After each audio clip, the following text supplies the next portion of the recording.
اليوم بدنا نشرح موضوعين اللي هم Drug Induced Interstitial Nephritis و شو اسمه Acute Tubular Necrosis. ماشي؟ طيب ال Drug Induced Interstitial Nephritis من اسمه هو عبارة عن diseases affect what the interstitium. زي ما بنعرف أي أمراض بتضرب الانترستيشيوم يعني راح تضرب إيش؟ التيوبيولز. فمن اسمه Interstitial Nephritis راح يضرب الانترستيشيوم. طيب وإيش كمان؟ مين المسبب اللي هو الدراج؟ زي في ادويه بتخبط الليفر، في عندك ادويه برضه بتخبط الكدني. فدراج انديوست انترستيشن نيفرايتس زي ايش؟ زي الانتيبيوتكس زي الانالجيسيك زي ما احنا بنعرف. طيب هسا هاي الضرر هذا الديسيز بنقسمه لقسمين حسب الادويه اللي بتأذيه. عندك واحد اكيوت دراج انترستيشن نيفرايتس والثاني اللي هو انالجيسيك نيفروباثي. طيب هسا بنعرف ليش فصلون بعدين. الاكيوت دراج انترستيشن نيفرايتس من اسمه اكيوت يعني هذاك ايش راح يكون؟ هي كرونيك، هي فصلناهم. النقطة الثانية الاكيوت دراج انترستيشن نيفرايتس ناتج من ايش؟ من adverse reaction to any of an increasing number of drugs. يعني ان الواحد اخذ جرعة ممكن تكون اوفر دوز، بس على الاغلب بهاي الحالة هي عبارة عن adverse reaction، يعني اخذ جرعة زايدة adverse reaction من هاي الدواء صابوا interstitial nephritis. زي ايش الادويه هاي ممكن تصيبك اكيوت تي اي ان؟ اللي هي البنسلينز، الانتيبيوتكس بشكل عام، والديورتكس والنسايد. طيب الباثوجينيسيس بسيطه، انت الدراجز هو شيء غريب عن الجسم صح؟ طيب الجسم شو يعتبره؟ كانتيجين. احنا الجسم بيفهمه كهابتنز. شو الهابتنز؟ انه انتيجين بس لازم عشان يحفز جهاز المناعه عشان يصير امينيوجينيك لازم يرتبط باجزاء اخرى من الجسم صح؟ فالدراجز اكت از هابتنز. لما تحدث لها سيكريشن باي تيوبيولز صح؟ التيوبيولز عشان الجسم عشان يتخلص من الادويه بعملها سيكريشن. هاي بناخذها بالفسيولوجي. عندك بيرتبط شو؟ covalently bind to some cytoplasmic or extracellular component of the tubular cells and become immunogenic. فهو هابتنز. طيب شو الهابتنز هذا يعمل immunogenic رياكشن. طيب شو هو التفاعل المناعه هذا جهاز المناعه؟ يا بيكون تايب 1 او تايب 4 هايبر سنسيتيفيتي رياكشن. تايب 1 زي الازمه اللي هو اي جي اي اللي هو الماست سيلز، وتايب 4 اللي هو زي التيوبركلوسيس الديلي تايب هايبر سنسيتيفيتي اللي هو سيل اميون. طيب ليش؟ طبعا للسيتوبلازميك اور اكستراسيلولار كومبوننت تبعت البيسمنت ممبرين. باثوجينيز بسيطه كثير. الهيستولوجي ابسط. هسا هو عباره عن تفاعل لجهاز المناعه صح؟ immunological reaction. طيب شو راح يحدث فيه؟ راح يحدث فيه infiltration. ليش؟ large numbers of lymphocytes, macrophages, eosinophils and neutrophils، يعني infiltration لخلايا المناعة. طيب النقطة الثانية ايش؟ بيحدث فيه أديمة أكيد. كل inflammation أو كل immunological reaction إلا ما تلحقوا المي، إلا ما تصير فيه أديمة. ثالث نقطة with some drugs like methicillin, thiazide, interstitial non-necrotizing granuloma. ليش بيطلع عندك جرانولوما؟ بسبب إنه حكينا type 4 hypersensitivity reaction اللي هو زي تي بي بصير عندك جرانولوما فورميشن صح؟ طيب بالنسبه للجلوميرس هذا كله بالانترستيشال فلويد. هسه الجلوميرس شو بصير فيها؟ ممكن تتاثر ولا لا؟ الجلوميرس بشكل عام هي نورمال، ولكن في حالات اخرى زي حالات الانسايد توكسيتي ممكن يصير عندنا نيفروتيك سيندروم. كيف؟ لانه الانسايد بتعمل هايبر سنسيتيفيتي رياكشن معظمه اللي هو تايب 4، فبتسبب ايش؟ بودوسايت فوتوبروست افيسمنت. دائما لما يصير هيك بالبودوسايت راح ينتج عندك ايش؟ نيفروتيك سيندروم. واخذناها قبل النيفروتيك سيندروم، حاول تكرر. هسه هذا هيستولوجيكالي كلينيكالي ايش بيكون عندك؟ حكينا اميونولوجيكال رياكشن برضه. هسه اي اميون رياكشن شو راح يسوي بالجسم؟ راح يطلع فيه راش، راح يصير عنده حراره فيبر، راح يصير كمان يصير عنده ايزونوفيليا زي ما حكينا، راح يصير عنده انفلتريشن اوف خلايا المناعه اللي هم مينلي ايزونوفيليا. طيب مش بكل الناس 25%.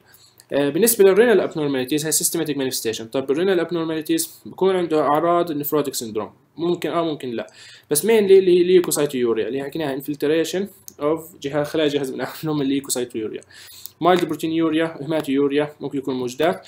قديش عمر المرض؟ هو اكيوت ف 2 to 40 days، يعني واحد باخذ البنسلين بعد يومين ل 40 يوم ممكن يصير معه دراج انديوز انترستيشن نيفرايتس اذا كانت جرعه كثير عاليه عليه. مش التشيلدرن لهم جرعه، الادلت له جرعه حسب العمر حسب الوزن حتى.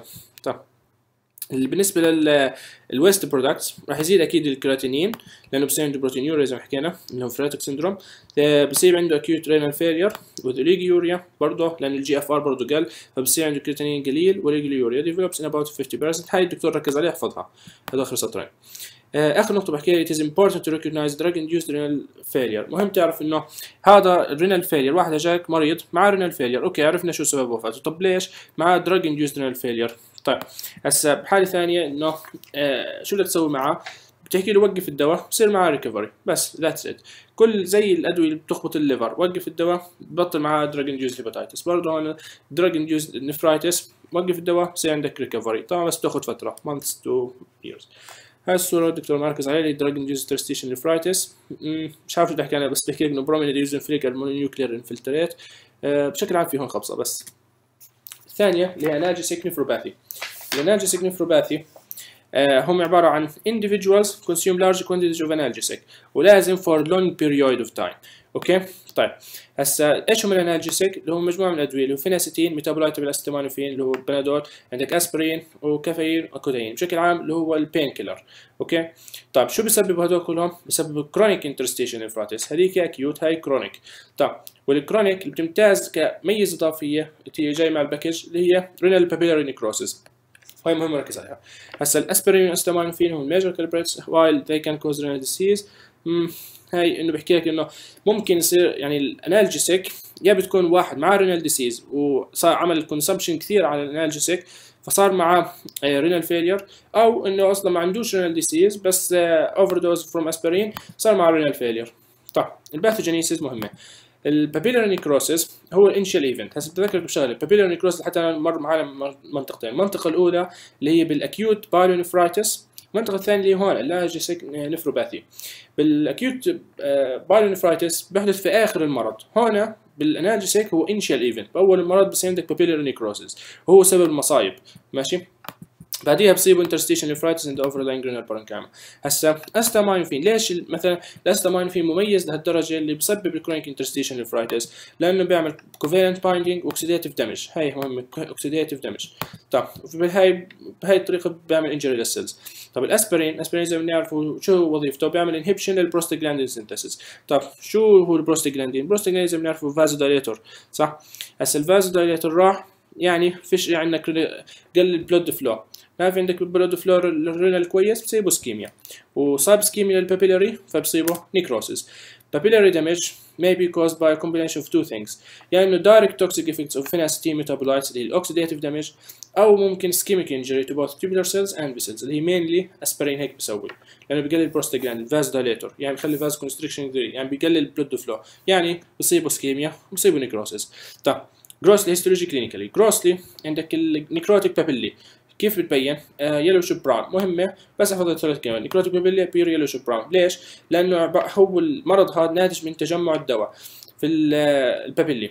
طيب الدواء بشكل عام بضلوا كليبوفيوزين لايك بيجمنتس، ليبوفيوزين هو ايش؟ يلوش براون، بس يعني نيكروتيك بابيلي يلوش براون لانه بجمع للدواء، واي ادويه دائما ليبوفيوزين، ماشي؟ طيب نيكروسيس للبابيلي شو راح يصير فيها؟ رح تضلها ملزقه بالخلايا العايشه؟ لا، راح يحدث لها شريفل سلافت اوف اند دروب انتو ذا بيلفس، ولما يحدث دروب انتو بيلفس تعمل مشاكل كثير اللي هي راح تيجي بالكلينيكالي. هسه هيستولوجيكالي ذا بابيلي كيف تبين؟ show coagulative necrosis with Focal dystrophic classification. ليش coagulative necrosis؟ لأنه في اسكيميا، ماشي؟ طيب مش سابوراتيف نيكروسيس مثلا، فيش بكتيريا هون. طيب الكورتكس شو بصير فيها؟ الكورتكس اكيد راح يصير لها انفلتريشن وراح تصير تعبى بالنيكروتيك بابيلي وتيوبولار اتروفي وما الى ذلك، واكيد سكارينج لانه كرونيك، ماشي. ذا سمول بلود فيسل ان ذا بابيلي، هذا الدكتور اصلا كلها ما قراهاش. كلينيكالي شو بيجيك المريض بثلاث حالات، سي ار اف، هايبرتنشن، انيميا. ليش وليش؟ اول شيء هو بيكون عندك كرونيك انترستيشن نفرايتس، فاخري الاكيوت بصير اكيوت رينال فيلير، الكرونيك راح يعطيك كرونيك رينال فيلير، وعشان كعلميا انه بيقل لك الجي اف ار. طيب قال الجي اف ار الفانكشن تبعت البابيلي. طيب البابيلي جواتها النفرون تاذى، لانه البابيلي تاذت، حكينا بابيلاري نيكروسيس، فشو راح يصير؟ راح تروح الوظيفه فانكشنال يونت اوف كدني، فبصيبه ايش؟ رينال فيلير. طيب ليش بصيبه هايبرتنشن؟ بسبب الاسكيميا، قلل البلود فلو، او بلاش عندك الاسبرين بيقلل البروستاجلاندين، يعني يقلل الفازو دايليتور، يعني بصير عندنا فازو كونستريكشن كثير، صح؟ الفازو كونستريكشن شو راح يسبب عندك؟ هايبرتنشن، صح؟ طب انيميا ليش؟ لانه عندك توكسيك افكت، التوكسيك افكت بتاثر على الار بي سيز زي الفيناستين ميتابولايتس، بتاثر على الار بي سيز وتقضي عليها، فبصير عندك انيميا، هايبرتنشن، سي ار اف. طيب are common features غير النفروتيك syndrome نتذكرها. cessation of analgesic intake may stabilize or even improve renal function. a complication of analgesic abuse هي مهم الدكتور ركز عليه أكثر شيء، لأنه الانالجيسيك ككومبليكيشن منها شو بصير؟ بزيد الكارسينوما، حدوث الكارسينوما للرينال بلفس والبليدر. شو نوعه؟ ترانزيشنال سيل كارسينوما اللي هم اصلا بيعيشوا من الرينال فيلير. بس هذا الموضوع كله حفظ، ما فيش فيه هالشيء. طيب النقطه الثانيه اللي بحكيها اللي هو acute tubular necrosis ال ATN من اسمه acute tubular necrosis، يعني بحدث عنده necrosis لايش؟ acute damage لايش؟ للtubular epithelium. طلع هون بحكي disorder characterized by acute damage of tubular epithelial cells to acute tubular necrosis. بس عليك تحفظ هاي انه بصيبه acute renal failure with oliguria. شو يعني oliguria؟ يعني ما فيش تبول، ما في بول. ليش ما فيش؟ يعني قديش ما فيش بول؟ يعني يورين فلو اقل من 400 ملل. قديش احنا بنطلع يورين؟ لتر ونص، صح؟ هو بحكي لك اقل من 400، اقل من نص لتر. طيب it is the most common cause of acute renal failure. هاي اكيد الدكتور راح يجيبها بالامتحان. what is the most common cause of acute renal failure ATN. اسباب اخرى للرينال فيلير زي ايش؟ زي acute papillary necrosis، glomerular disease اللي اخذناها بانواعها خاصه RPGN، acute drug induced اللي اخذته قبل شوي، والديفيوز مش حكينا acute drug induced بعطيك acute renal failure، والchronic drug induced اللي هو الانالجيسيك بعطيك chronic renal failure، diffuse cortical necrosis، diffuse renal vascular disease. الدكتور ركز عليهم وعيدهم واحفظهم كويس. هاي diffuse renal vascular disease رح احكيها زميلي بالفيديو بعدي. طيب هسه ال ATN is a reversible renal lesion. هاي مهم تحفظها. ليش؟ لانه باي ديفولت انت بتعرف النيكروسيس it is irreversible، بس ال ATN is reversible renal lesion، يعني ممكن يعيش الانسان بعديه، ممكن يموت. طيب full recovery and death. طبعا حسب ايش؟ حسب البروبر مانجمنت، وهذا حنشيل باخر اخر سلايد رح نحكي عنها كثير. ال ATN is a quite frequent disorder، بيظهر له بينقسم لقسمين، اللي هو واحد ischemic ATN والثانيه اللي هي nephrotoxic ATN. ischemic ATN هسه بيختلفوا بالمسبب. ischemic ATN بيختلفوا بالمسبب ومورفولوجي. المسبب ischemic ATN caused by shock. الشوك تنقسم لثلاث اقسام اللي هي hypovolemic shock، الكارديوجينيك شوك، سبتيك شوك. hypovolemic shock مثلا واحد عنده هيمورهاج، قل البلود فوليوم، وقل البلود فوليوم بصيبه تشوك، يعني بصير قل البلود فوليوم، قل البلود بريشر بصير هايبوتنشن وتشوك. او واحد عنده كارديوجينيك، الهارت ما بفرز، يعني الهارت ما بيطلع كارديك اوتبوت كافي، فبصيبه برضه هايبوتنشن بصير اسكيميك ATN. او سبتيك تشوك اللي هي سبتيسيميا واخطرهم. ماشي. طيب زي ايش اللي حكينا؟ ليرنجينج فروم سيفير تروما هيمورهاج، طيب او اكيوت بانكرياتايتس برضه انترنال هيمورهاج، او سبتيسيميا برضه هيمورهاج. هسه سيميلر بيكتشر برضه مس ماتش بلود ترانسفيوجنز، لانه واحد مثلا فصيله دمه A- واعطيناه احنا A بوزيتيف، اوكي شو ممكن يصير معه؟ يصير معه تخثر بدمه، فبينتج عنده ايش؟ مس ماتش بلود ترانسفيوجنز، بقل قاعد كرات الدم الحمراء، فبصيبه سكيميا وتشوك، والسكيميا بينتج عنها ATN. طيب هسه او هيمولايتيك كرايسيس بانواعها، او المايوجلوبينيورو، هي حشيلها بسلايد بعد هذا. النوع الثاني من الاتيان اللي هو نيفروتوكسيك، من اسمها توكسين فور نيفرون. ايش هم النيفروتوكسيك؟ اللي هم البويزنز زي ايش؟ واحد هيفي ميتالز، ميركوري او جولد، اورجانيك سولفنتس CL4، دراجز، جنتاميسين انتيبيوتكس، راديوجرافيك كونتراست ايجنتس. هذول احفظهم الدكتور ركز عليهم. الباثوجينيسيس، عندك tubular epithelial cells are vulnerable to toxins and very sensitive to anoxia. الانوكسيا ايش يعني؟ الابسنس اوف اوكسجين. طيب عندك التيوبولار ابيثيليال سيلز بتعرض لشغلتين، يا توكسينز يا انوكسيا. انوكسيا من ايش تيجي؟ شو دخل الاكسجين؟ ما في، حكينا انه ATN نوعين، يا بتكون نيفروتوكسيك اللي التوكسينز، او الاسكيميك اللي هي انوكسيا اللي هي اسكيميا، يعني فيش بلود فلو، يعني فيش نيوتريشن، يعني فيش اكسجين، فيش اكسجين اللي هي انوكسيا معناها. طيب الباثوجينيسيس عندك لازم واحد يحدث لك تيوبولار انجري بسبب التوكسين. اي توكسين بالجسم وين ما يروح العضو، وين ما يروح التوكسين على اي عضو الا ما يسبب ايش؟ انجري، فهون راح يسبب النيفرون تيوبولار انجري. النقطه الثانيه هي اسكيميا. شو بتسبب؟ الاسكيميا بتعمل شغلتين، اول شيء فيش دم، اسكيميا يعني فيش دم، فيش رينال بلود فلو، وبالتالي الجلومولاس مش واصلها دم كويس، مش واصلها بلازما فلو كويس، وبالتالي شو الGFR راح يقل. طب قل الGFR، وخلينا بعدين نحكي هاي قل الGFR. النقطة الثانية انه بقل، فيش عندك دم، ما فيش عندك اكسجين، ما فيش عندك نورشمنت، فبقل اوتو ديليفري، بالتالي الباثوجينز بتنتج من شغلتين، قل الGFR قل الاوتو ديليفري، فبصيبوا نيكروسيس للفانكشنال امبورتنت تيوبولز داتومتر. المورفولوجي بسيط. الاسكيميك ATN تختلف عن التوكسيك ATN بالمورفولوجي، يعني بالسبب والمورفولوجي. الاسكيميك ATN necrosis of short segments of the tubules، منهم proximal tubule و ascending thick limbs. ليش هدول باختصار؟ انه هدول، ليش هدول؟ لانه هدول المنطقتين من النفرون بحدث فيهم ري ابسوربشن. طيب وخاصة هدول كمان المنطقتين اللي بحدث فيهم سيكريشن للادوية. ماشي. خلينا بعدين. renal biopsy shows شو بتشوف؟ انت بتاخذ عينه من المريض بتلاقي عنده زي اي نيكروسيس، بتلاقي عنده بليبينج فاكولايزيشن نيكروسيس. الخليه الميته رح تضلها جنب الخليه عايشه؟ لا، رح تحدث لها تبعد عنها فلوتيتلا ديتاتشمنت وستافينج وتبعد عنها. طيب هذا يعني اقرا لحالك بس مش مهم، الدكتور ما اصلا ما تفرجش عليه.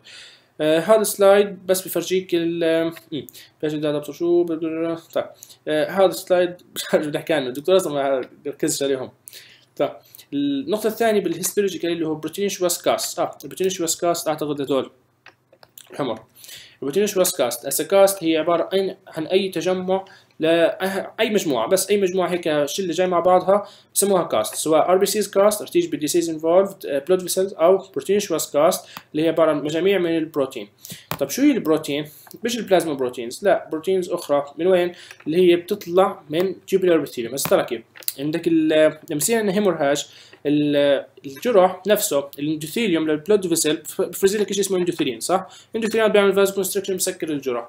زي هيك هون بالتيوبولار ابيثيليوم بعد ما يصير فيه نيكروسيس راح يفرز ماده، شو هي؟ بروتين، اللي شو اسمها؟ تام هورسفول بروتين.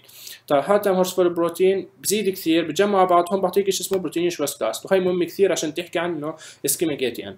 طيب اخر موضوع اللي هو المايوجلوبينيوريا. حكيت انه احد مسببات اسكيميك اي تي ان اللي هو مايوجلوبينيوريا. كيف؟ هسه في كراش انجريز، الكراش انجريز واحد عمل حادث رجله انكسرت وبصر صار فيها، المهم السكيلت المصل تاثرت، راح يطلع من سكيلت المصل مايوجلوبين وكالسيوم ما الى ذلك. المايوجلوبين وين بيروح؟ بده يضله بالجسم؟ لا، بده يطلع برا. بده يطلع برا بايش؟ باليورين، فبصيب الجسم مايوجلوبينيوريا بعد كراش انجري، صح؟ مايوجلوبين يضل متجمع؟ لا، بده يطلع، فبصير مايوجلوبينيوريا. طيب مايوجلوبينيوريا هاي النفرون ما بيستحملها، فبصير بالاخريته اي تي ان Acute Tubular Necrosis. طيب هذول زي اي انفلاميشن بصير عنده انفلاماتوري انفلترال كونستيبليتوري بلا. طيب هسه التوكسيك اي تي ان، التوكسيك اي تي ان از بيسكلي سيميلر ولكن بتختلف بشغلتين. اول شيء النيكروسيس مور بروميننت والتوبولار بيسمنت ممبرين بتتاثر اكثر فهو اخطر، ماشي. هسه if patient survives for a week هنا الميتوتيك activity in the persisting tubular epithelial cells بتدخل في المرحله الثانيه رح نحكي عنها اللي هي المرحله الثالثه حتى اللي هي الريكفري، بيرجع للوضع الطبيعي، لا يعني بحدث له ريجنريشن. بتذكر دائما انه الكدني والليفر فياتهم ريسيرف فانكشنال ريسيرف عالي كثير، خاصة الليفر، لكن الكدني فيها فانكشنال ريسيرف عالي، فأي شيء بتأثر إلا ما يرجع يحدث له ريجنريشن، ما عدا البيسمنت ممبرين إذا تكسر خلاص الله يعوض ما بيحدث له ريجنريشن. طيب آخر موضوع اللي هو clinical course of ATN may be divided into 4 phases. الفيس الأول اللي هو من وقت حدوث المشكلة الكوز، أوكي، اللي هو الانشيشن فيس، قديش مدته؟ 36 ساعة. Dominated by inciting medical, surgical, obstetric event in the ischemic form of ATN. medical زي التوكسين اللي أخذوه poison mercury. السيرجيكال واحد انجرح، صح، عنده هيمورهاج صار. الاوبستريك ايفنت في اسكيميك فورم اوف ATN. طب شو بصيبوا؟ شغلتين، سلايت اوليجيوريا وانكريس سيروم كيراتين. هون ما تحفظها ليش؟ بسيطة، احنا حكيت لك قبل انه في الاسكيميك ATN شو اللي بصير؟ بقل البلود فلو، قل البلود فلو رح يقل الجي اف ار، رح يقل الفلتريشن، قل الفلتريشن شو رح يصير؟ رح يكون في عندك يورين طبيعي؟ لا، رح يقل اليورين فحصيبه سلايت اوليجيوريا. طيب الويست برودكت رح تضلها كثير بالدم ولا هتقل؟ رح تكون كثير فبزيد السيروم كراتين. ما تحفظ، فهم. النقطة الثانية الفيس الثاني اللي هو المينتنس فيس. المينتنس فيس برضه بضل عنده ليجيوريا، من اسمها مينتنس فيس ليش؟ الحالة اللي قبل شو هي؟ اللي هو ليجيوريا او بصير انيوريا. طيب بهاي ممكن يموت ممكن لا. شوف قديش بتستمر؟ ممكن from the second to the sixth day، ممكن تضل مستمر ل3 أسابيع. طيب هناك من inciting event هون من اليوم الثاني والسادس بتضل 3 أسابيع، هذيك بتضلها 36 ساعة. طيب شو بصير في الجسم؟ يوريميان فلويد اوفرلود. ليش؟ عنده هو عبارة عن حالة اوليجيوريا انيوريا، هو زي ما هذا ما عنده ميكتوريشن، اوكي. اليورين وين بده يروح؟ بده يضل بجسمه؟ يس، وين راح يروح؟ على الدم، فبصير حالة يوريميا، واليوريميا از فيري توكسيك، وهون ممكن يموت بسببها اذا ما صار عندك بروبر مانجمنت اللي هو الدايليسيس، ينظف دمه، اوكي، او كيرفول سيبراتيف تريتمنت. طيب هسه ادعاش بدخل بالريكفري فيس، الفيس الثالثه. هاي الفيس الثالثه عكس اللي قبليها. الجسم هون صنع تيوبولار سيلز، طيب اللي لساتها البيسمنت ممبرين موجود عندها، وقتها هاي التيوبولار راح اشتغلت راح تبلش تطلع كل السموم بالجسم، راح تبلش تعوض على اليورين الموجود بدمها، صح؟ فبتعمل لك steady increase in urine volume reaching up to 3 liter per day over the course of a few days، اوكي. طلع هون قبل كان عنده ليجيوريا، بعدين بصير عندك ايش؟ بوليوريا، زاد الدم، زاد اليورين بشكل مش طبيعي، 3 لتر، هو الوضع طبيعي بيطلع لتر ونص، هون زادت الضعف. اوكي. ومبدئيا تذكر انه البلازما فوليوم، البلازما فلو اللي بدخل على الكدني 3 لتر. هسه 3 لتر راح رينا البلازما فلو 3 لتر، 3 لتر باليوم انت قاعد تخسر، يعني اكيد ممكن يصيبك حالة ديهايدريشن، واي ديهايدريشن بيكون معاه ايش؟ مينيو سبرشن. فهو واحد سيريوس الكترولايت امبالانسز، ثاني نقطة اللي هو increase vulnerability to infection. فبهمني كثير نحطه في الاي سي يونت، وبهمني كمان ايش؟ انه خاف من الديهايدريشن، عمل الكترولايت ريبليسمنت.